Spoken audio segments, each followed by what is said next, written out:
I'm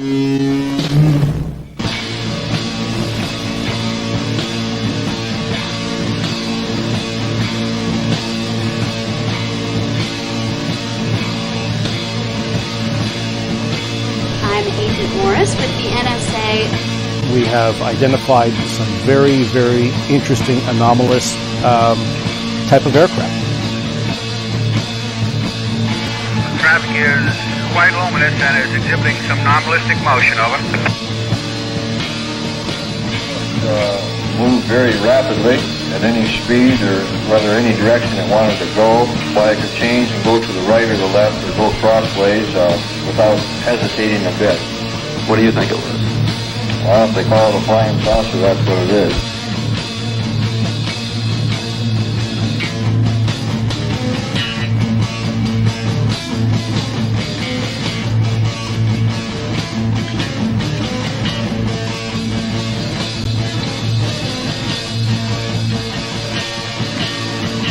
EWA 517, do you want to report a UFO? Over. Negative. We don't want to report.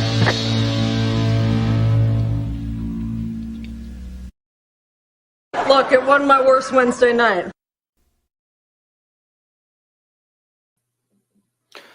Hello, everybody. Good evening. It's Wednesday, August 9th, 2023, and I am your host, Smiles Lewis, transmitting to you live from Austin, Texas, on behalf of the nonprofit 501c3 Anomaly Archives Scientific Anomaly Institute, founded to preserve collections dealing with the mysterious, the anomalous, the unexplained, anomalistics in general, and to help educate the public about those collections and hopefully provide some rationality to a often very irrational grouping of fields that skeptics like to joke about as being not natural, supernatural, paranormal, anomalous. But isn't that what science is all about? Trying to understand the things that it doesn't understand, trying to detect anomalies, understand them, figure them out. Is it? Is there free inquiry? Are we allowed to interrogate authorities, whether they be scientists or politicians? Are we allowed to interrogate the nature of the universe? Are we free to think and to speak? Yes, we still are. It sometimes might sound like there's less and less of that, but well, thank you for joining us. I wanted to briefly acknowledge last month, I got a phone call from the relative of an old acquaintance. This old acquaintance I'd met back in my co-op radio days when I was a frequent guest of various hosts on KOOP, that's 91.7 co-op radio here in Austin, Texas. And those friends had often had me on as guest co-hosts. And for a while, I was doing the co-op evening news. I think it was Thursdays.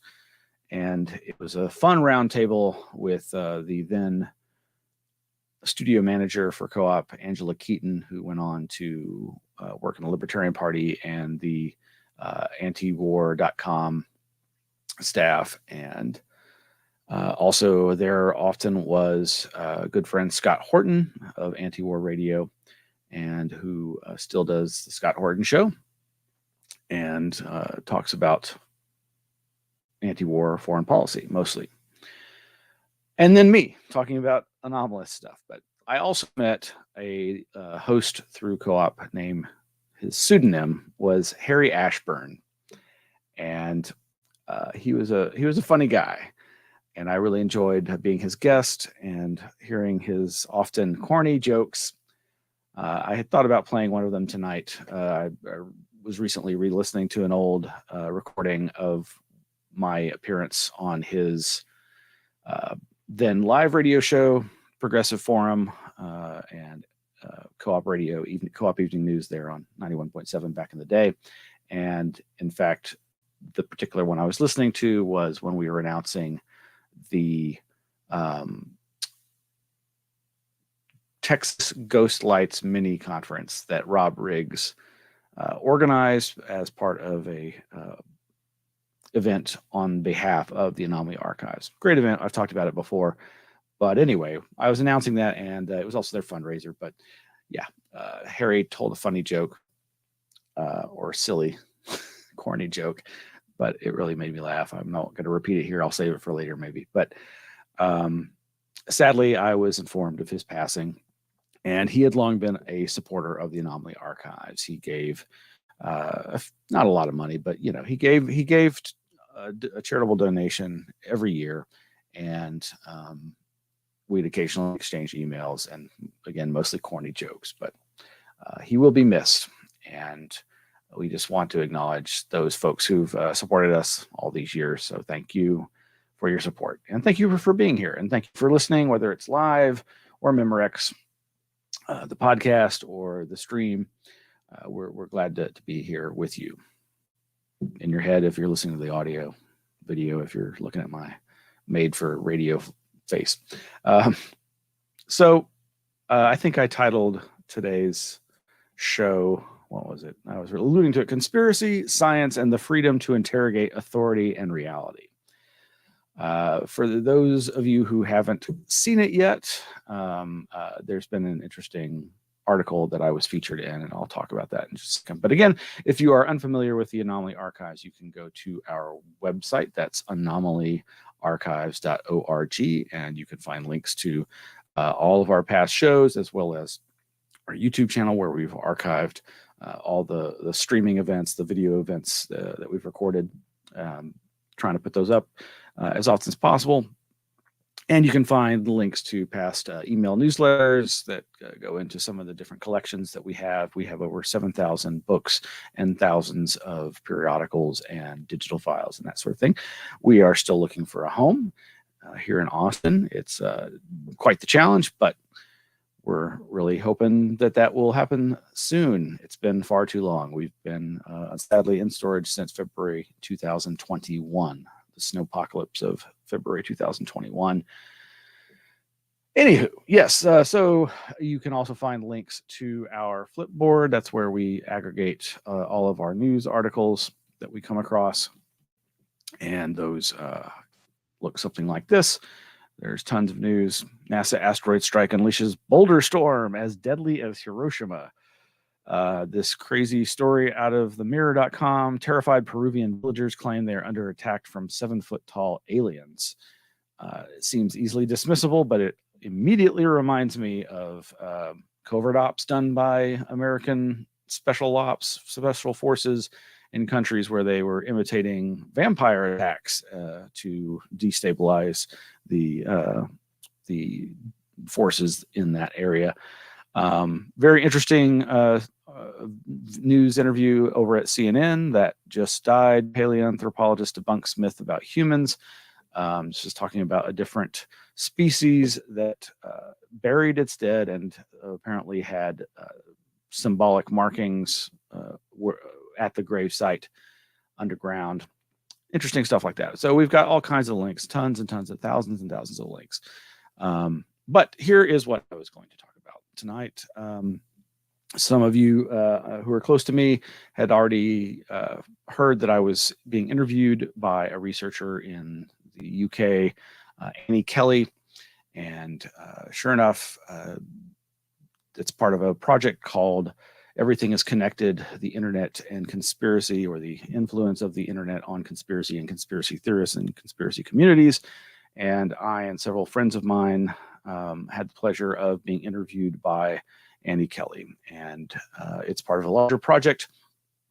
But it apparently, in talking to an editor at the New York Times, where she has written op-eds before, was encouraged to do an article about this research. And in fact, the editor encouraged her to focus on one of her interviewees and do follow-up interviews to make it a more personal article. And that was when she contacted me and said, "Hey, this is what's going on. I'd like to interview you some more. Really enjoyed talking to you the first time, and let's do this." So if there is a paywall, I believe New York Times, like so many websites, has a like 3 free articles a month. So depending upon how you access it, you may or may not be able to finish it because it's a kind of a lengthy article. The original title, as you may have seen over on the other page, is How QAnon and January 6th Ripped the Conspiracy Theory World Apart. However, they have recently changed the title to Even Conspiracy Theorists Are Alarmed by What They've Seen. And as I said, it's by Annie Kelly, who is a postdoctoral researcher working on conspiracy theories and a correspondent for the podcast QAnon Anonymous. Now, I really like the QAnon Anonymous podcast. I will say, for those who aren't aware, it is an anti-QAnon conspiracy podcast. And as much as I enjoy it, I think they've had some really good episodes where they expound on the nature of conspiracy. It does tend to be quite derisive of those that it finds have beliefs they don't.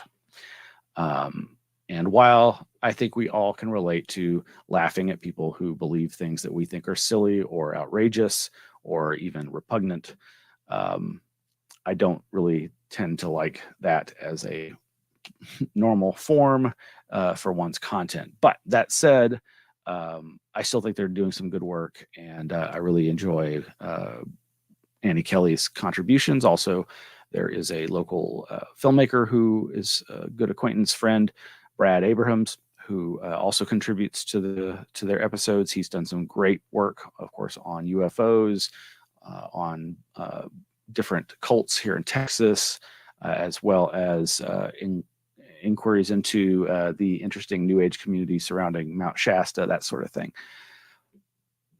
Whole other thing unto itself, QAnon Anonymous. But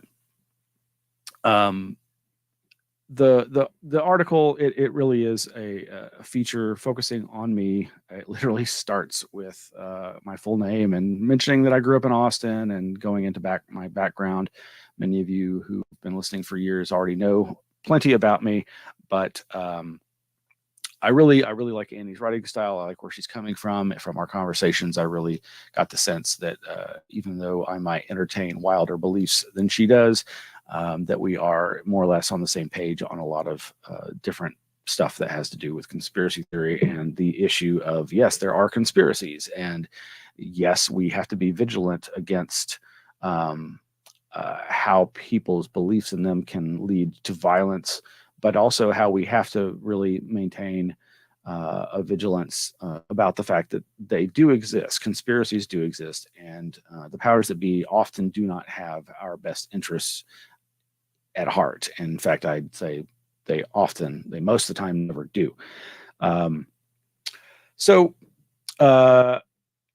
I'll probably be breaking this down more in the future, but it starts by mentioning January 20th, 2021, and that I was trying to keep the peace, and what this is a reference to. If you've been watching this show, you might recall this particular episode of Anomaly-NOW from back January 20th, 2021, where it was just a few weeks after January 6th, and I really was pretty terrified by what we'd witnessed. And with another article fresh in my mind, this Charles Eisenstein article from QAnon's Dark Mirror Hope that he actually published back in December 2020, it gave me comfort and a sense that we really needed to back away and, again, not vilify those that have different views than us, as easy a reflex as that is for so many. So the article, I don't want to go paragraph by paragraph, and it is, it definitely starts by couching me in terms of, well, if I didn't have the virtual background, you would be seeing the kinds of things that she's referring to here, that and that I'm sitting in front of a wall covered with posters of aliens, flying saucers, and Bigfoot. And yes, does that disparage or undermine any ideas parapolitical that I might have to espouse? Certainly. That is obviously a concern with anybody who's trying to be a true political activist, a parapolitical researcher, a conspiracy theorist. And I said openly in this article and to her that I am a conspiracy theorist. And I do not appreciate the pejorative use of that term. And it has obviously been weaponized, like so many things, to demonize anybody who questions authority. The article also incorporates interviews that she has done with our good friend Greg Bishop, as well as parapolitical researcher Joseph Green. She quotes friends like Robert Sterling, who published The Conformist for so long, and other people who have been tracking UFOs, or rather, excuse me, who have been tracking conspiracy theories since before the internet, during the rise of the internet, and now after we've been living as part of the matrix, part of the internet for so long now. I'm very curious to see where this research effort goes. I think that there's apparently going to be a book. There's a link here to the website for this. I guess I didn't actually have that loaded already, but over at sites.manchester.ac.uk/EIC, everything is connected, and you can find information about the project there. But it appears to be a multi-year interview process, and likely will result in material being published on this website and perhaps in a physical book. It's a very reflective article, and I've gotten only positive responses so far, thankfully, knock on wood. It is a very strange feeling knowing that your full name and city you live in has been blasted out into the blogosphere. And, I don't know where this is going to lead. I certainly don't consider myself a leader in this field. I just am an observer who, of course, often says straight up, I don't know. I am a militant agnostic, which is to say, I don't know and neither do you. And that's why it's so important to ask questions. Now, yes, have we heard that whole I'm just asking questions as a pejorative as well? Yes, we have. Anyway, you might want to give it a try. We'll link to it in the show notes. I'd be curious what your thoughts are on it. One thing, there's been about 250 or 60 comments posted. I haven't really read most of those. Normally there's comments on the internet are so filled with vitriol that I really do avoid them. But one that Annie shared with me since its publication is, quote, "Those who have studied biology understand that the mechanism that drives evolution is so simple, it almost seems tautological when described. Random mutations occur. They either survive and replicate or they die out. We like to say, quote, survival of the fittest, but the fittest are simply those that survive and replicate. It is nearly a tautology.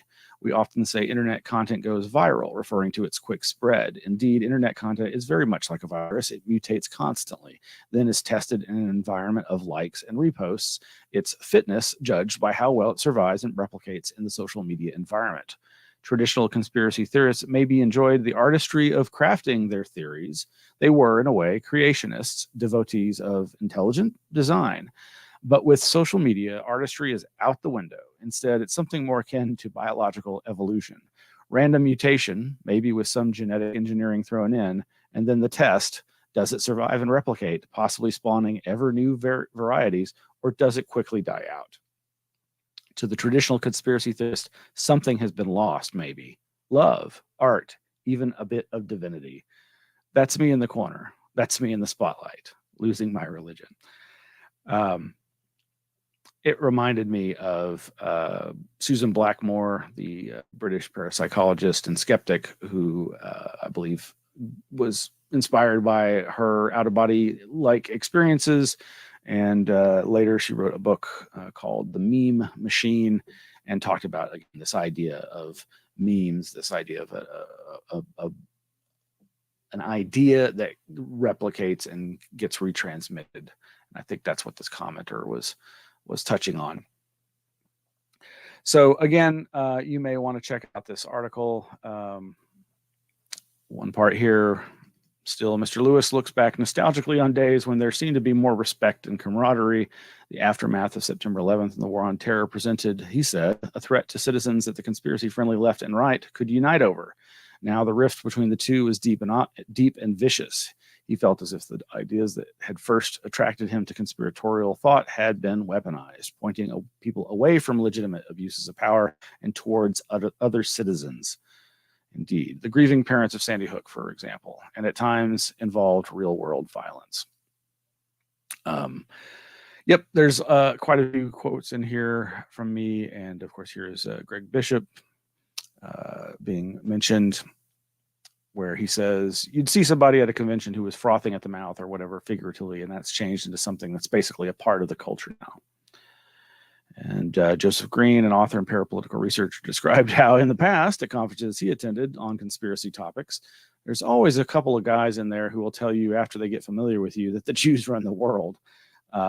Thankfully, I have not encountered that. Mr. Green had no interest in such ideas, nor did he think they ran much risk of going mainstream. But somewhere along the way, conspiracy spaces on the internet had become, quote unquote, a haven for the lunatic fringe of the right wing, which in turn spilled back into the real world. She also interviewed Jonathan Bain, who, of course, has been chronicling UFO and conspiracy theories for a long time. Well, similar to our Anomaly Archives Flipboard, if you're interested, and I should have prefaced all of this with the views expressed by this guy right here do not necessarily reflect those of the Anomaly Archives or the Scientific Anomaly Institute or its board of directors. I'm mostly waxing on my personal beliefs here, though I try to maintain that a reputable, rational base, but some of you may doubt that if you knew all the things, all the possibilities I entertain. But I have a different Flipboard that was started years ago for PSYOP radio, PSIOP, PSYOP as in psychological operation, but PSI as in psychic operation, where Mac White and I used to do a show. Some of you are quite familiar with, I'm sure. And our tagline was decoding the psychological warfare machinations within paranormal and parapolitical landscapes. And over there, you can find a lot of links to the kinds of things I entertain, the kinds of information I'm interested in, like the fact that, the Twitter files, the Facebook files, all the evidence that is finally coming out about how our government arm wrestled these tech companies to suppress information that was actually true and that was just critiquing or questioning the mainstream narrative. And there are some very important things coming out, but I will leave that to you to discover on your own. But suffice to say, we need to be ever vigilant. And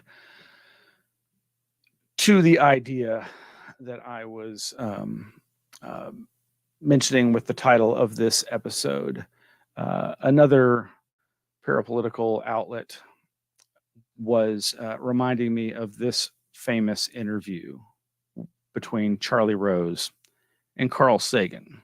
Carl Sagan, of course, being considered quite the skeptic when it comes to things like UFOs and pseudoscience. But I really do think there's some powerful information here, and I want to share that with you. So hang tight. My feeling, Charlie, is that it's not that pseudoscience and superstition and New Age so-called beliefs and fundamentalist zealotry are something new. They've been with us for as long as we've been human. But we live in an age based on science and technology with formidable technological powers. Science and technology are propelling us forward at accelerating rates. That's right. And if we don't understand it, by we, I mean the general public, if it's something that, oh, I'm not good at that, I don't know anything about it, then who is making all the decisions about science and technology that are going to determine what kind of future our children live in? Just some members of Congress? But there's no more than a handful of members of Congress with any background in science at all. And the Republican Congress has just abolished its own Office of Technology Assessment, the organization that gave them bipartisan, competent advice on science and technology. They say, we don't want to know. Don't tell us about science and technology. Surprising. The danger of all this. I mean, this is not the thing that... There's two kinds of dangers. One is what I just talked about, that we've arranged a society based on science and technology in which nobody understands anything about science and technology. And this combustible mixture of ignorance and power, sooner or later, is going to blow up in our faces. I mean, who is running the science and technology in a democracy if the people don't know anything about it? And the second reason that I'm worried about this is that science is more than a body of knowledge. It's a way of thinking, a way of skeptically interrogating the universe with a fine understanding of human fallibility. If we are not able to ask skeptical questions, to interrogate those who tell us that something is true, to be skeptical of those in authority, then we're up for grabs for the next charlatan, political or religious, who comes ambling along. It's a thing that Jefferson laid great stress on. It wasn't enough, he said, to enshrine some rights in a constitution or a Bill of Rights. The people had to be educated, and they had to practice their skepticism and their education. Otherwise, we don't run the government. The government runs us.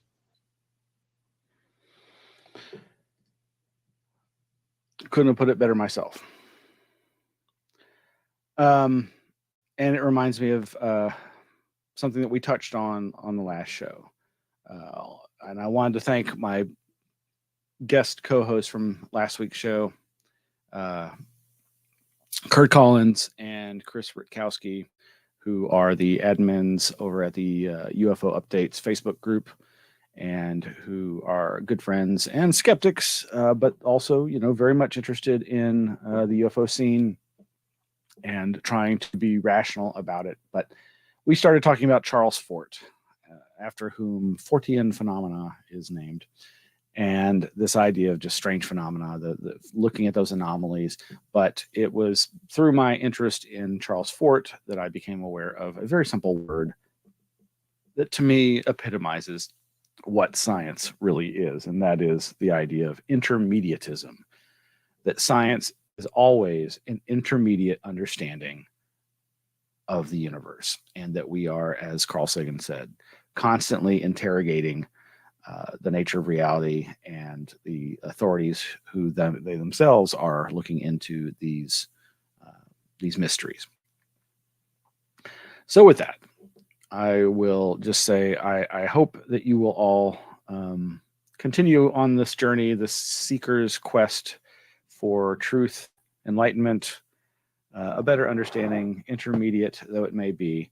And tune in next week when we'll continue this journey and we'll talk about some other new news. Good night.